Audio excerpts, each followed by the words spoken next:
The bullet that should have killed Elijah Kane tore through his left side just below the ribs on a cold November evening in Abilene. He had drawn second and fired first, dropping the man across the saloon floor before stumbling out into the street with blood running warm between his fingers. That was the night he decided he was done. Not because he had lost his nerve, but because he had looked down at the dead man and felt nothing at all, and the emptiness of that feeling frightened him more than any gun ever had. He rode south for weeks, half dead in the saddle, surviving on creek water and strips of dried beef he could barely chew through his fever. The desert opened up around him like a furnace, and he was sure the vultures circling overhead were measuring him for a meal. But the horse kept walking, and Elijah kept breathing, and on the 12th day he came upon a small valley town tucked between red rock walls where a river ran clean and cold through green pastures. A wooden sign at the edge of town read Stillwater, and beneath it, in smaller letters, someone had carved the words, "Population? Enough." A widow named Clara Dunham found him collapsed near her fence post.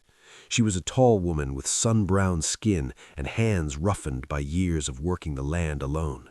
She dragged him into her house, pulled the infection from his wound with a hot knife and a poultice that smelled like death, and nursed him through 3 days of fever dreams in which he screamed the names of men he had killed.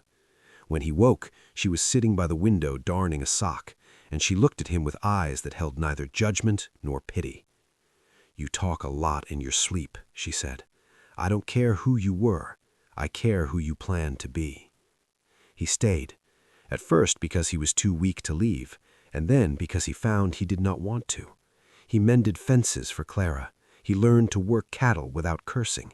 He discovered muscles in his back he never knew existed, and calluses on his hands that came from honest labor instead of gripping a pistol. The town accepted him slowly, the way small towns do, watching from porches and over counters to see if he would prove himself decent or dangerous. He proved himself decent. He helped the school teacher repair the roof of the schoolhouse. He pulled old Tom Brewer's wagon out of a ditch during a rainstorm. He sat in the small church on Sundays and listened to words about forgiveness and wondered if they applied to a man like him. Months passed.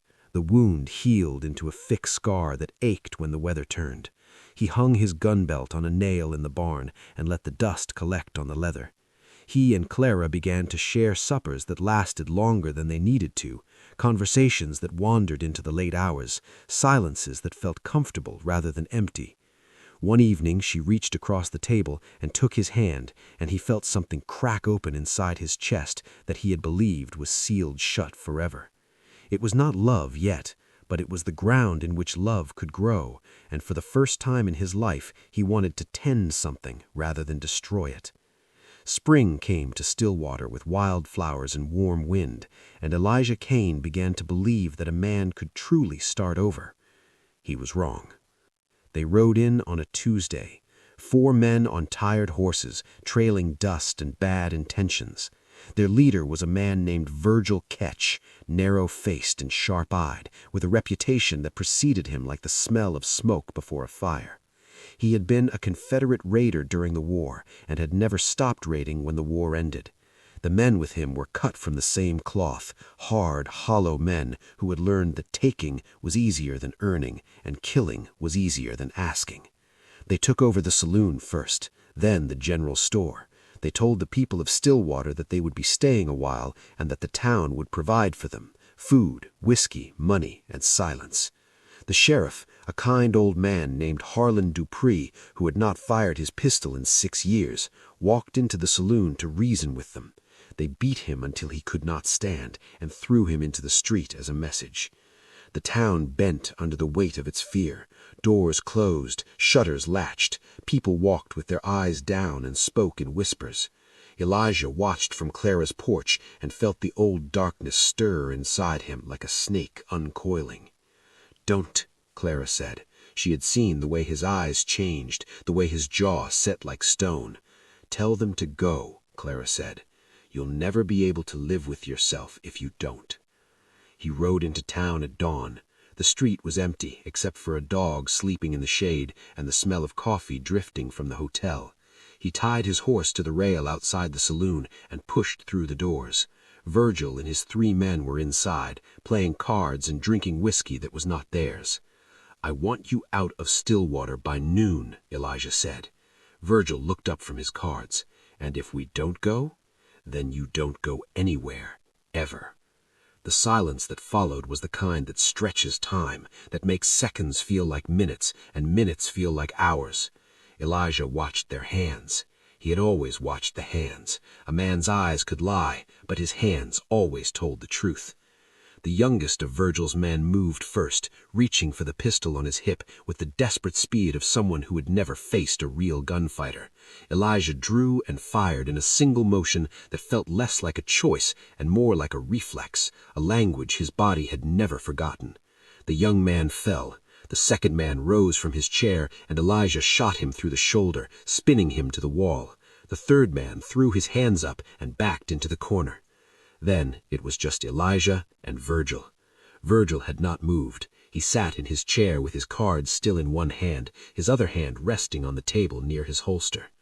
"You're fast," Virgil said. "Faster than I expected." "Last chance," Elijah said. Virgil smiled, and his hand moved, and Elijah fired. The bullet caught Virgil in the chest, and he fell backwards, chair and all, and lay still on the sawdust floor with that thin smile frozen on his face. Elijah stood in the gun smoke and the silence and felt the emptiness try to swallow him again. But this time it was different. This time he felt the weight of what he had done, the sorrow and the necessity of it tangled together like roots beneath the soil. He was not the man he had been. That man would have felt nothing. This man felt everything. He holstered the revolver, walked out into the morning light, and rode back to the small house at the edge of town where Clara was standing on the porch waiting for him, her hand shielding her eyes from the rising sun. He dismounted and walked to her, and she held him while he trembled, and neither of them spoke because there was nothing to say that the silence did not already hold. He hung the gun belt back on the nail in the barn. The dust would collect again. The scar on his side would ache in the rain. But the wildflowers were blooming in the valley, and the river ran clean through the pastures of Stillwater. And Elijah Kane, who had once been called the devil's right hand, picked up a hammer and went back to mending the fence.